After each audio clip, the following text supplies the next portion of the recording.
Hi there, and thanks for dropping by. In this video we will examine what I think is a real threat to civil society in the UK, and it's something that strikes at the very root of the foundation of the oldest democracy in the world, and it's happening because of the betrayal of elected officials and their pandering to, as of yet, an unidentified but indisputable agenda of a populist media. So let's go.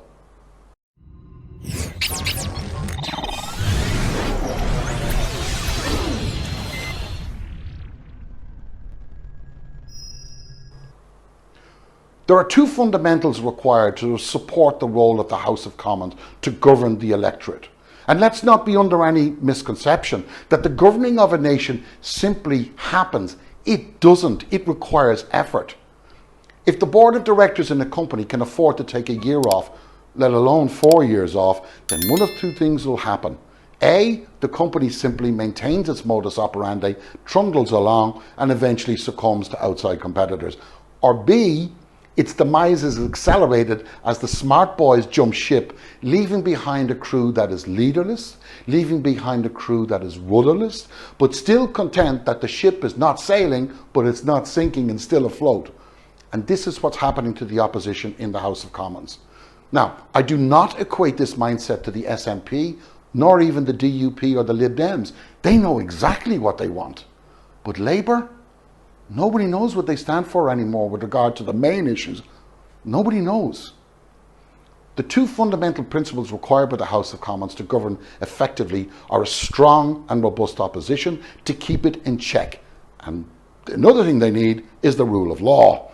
Now, we've recently seen the inadequacies of the rule of law in regard to highlighting of the lies by Boris Johnson, when the person making the accusation and providing the proof is ejected from the House.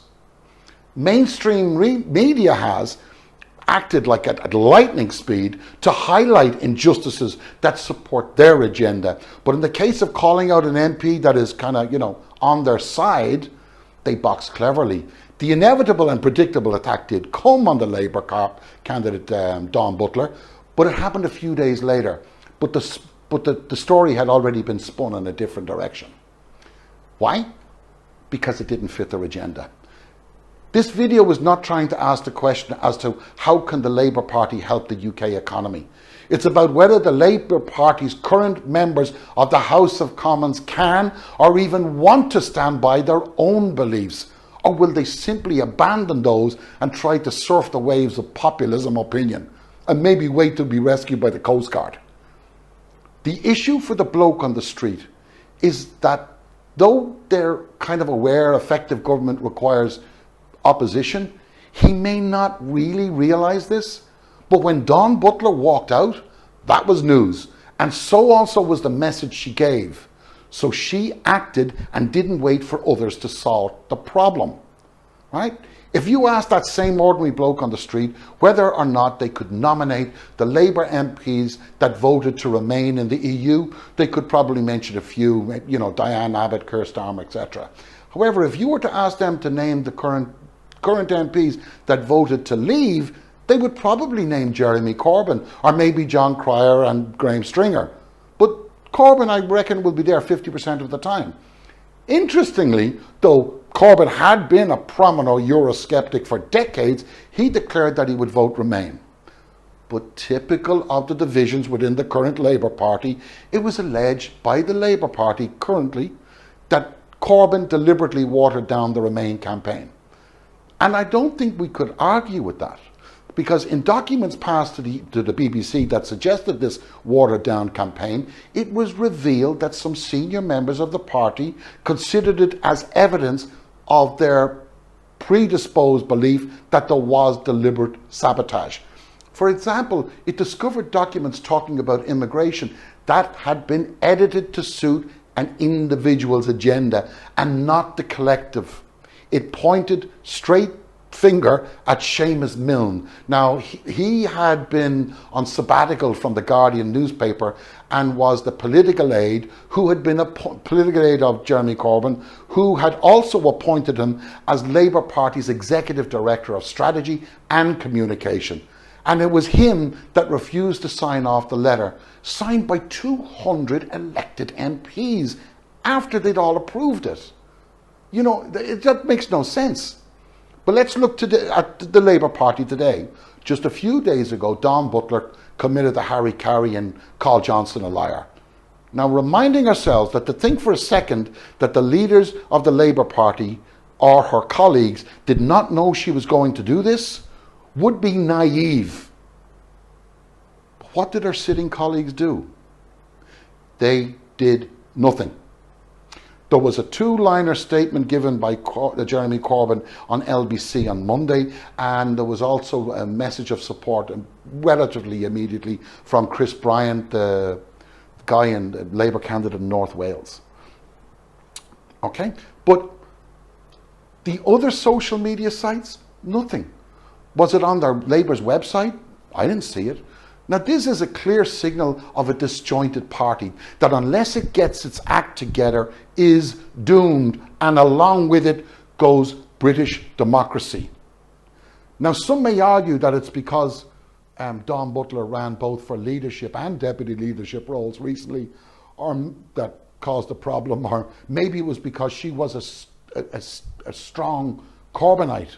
I'm guessing the latter, but the point I'm trying to make here is that the Labour Party missed another open goal, a wide open goal, because it remains disjointed. Now, so what does it need to do? Simple. It needs courage.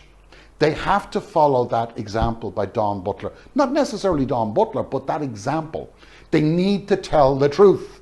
And the truth is, and as they well know, they let the side down in a calamitous way in the Brexit vote. Labour were useless in that Brexit vote. Useless. The approach of letting triumphalist propaganda of the Brexit benefits, such as we've seen from Sunderland recently, is quite frankly a joke. If a CEO in a private company, no matter how big or small, fails to respond to false claims by its competitors that they've done this and they've done that, it will lead to two outcomes: bankruptcy or being fired by the shareholders. There's no option C there. There's no third option. So let's look at this Nissan announcement and the simple research that anybody with some initiative can do. Now, we know we can't get any details from the government about the deal, and we know that Nissan would be reluctant to release too much confidential information. But Sunderland is a Labour council. So two simple questions that could be raised straight away. Where's the planning permission application for that plant? And where's the environmental impact study? Now, I'm not asking about the environmental impact study from a green point of view. I'm asking it from a verification point of view. Because I've looked for them. I called the planning office. They've not received them yet, according to the person who gave me the information in the planning office. They don't know about it. They know about it in the media, but they don't know the black and whites of it. And what many of you may not be aware of is that Nissan, the owners, whose owners are Renault, announced a 1.7 billion expansion in France for the same product. And before people jump off their chairs to shout out that Renault only owns 43% of Nissan, don't. Because Nissan owns less than 48% of their own company, and I suggest that before you jump on that particular bandwagon, you check up the other shareholders, and especially the one in Spain, the bank in Spain, that's owned by Renault.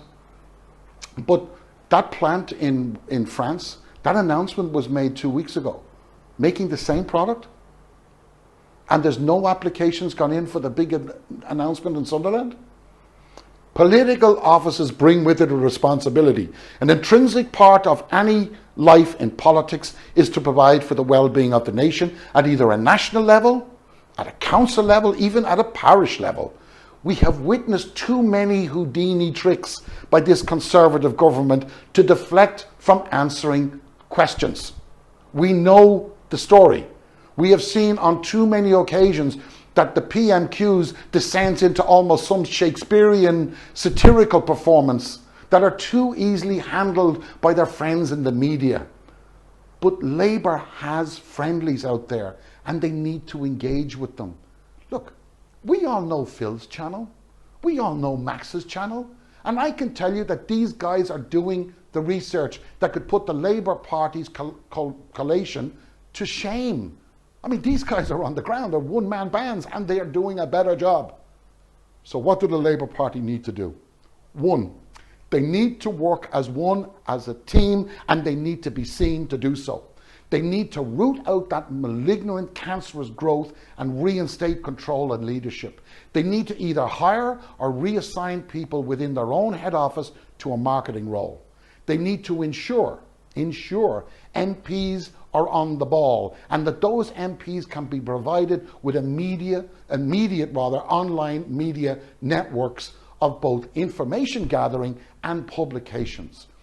Whenever a Labour Party representative makes a stand in a local issue or on a national issue, they need the marketing people in overdrive to get the message out there consistently and get it out there accurately.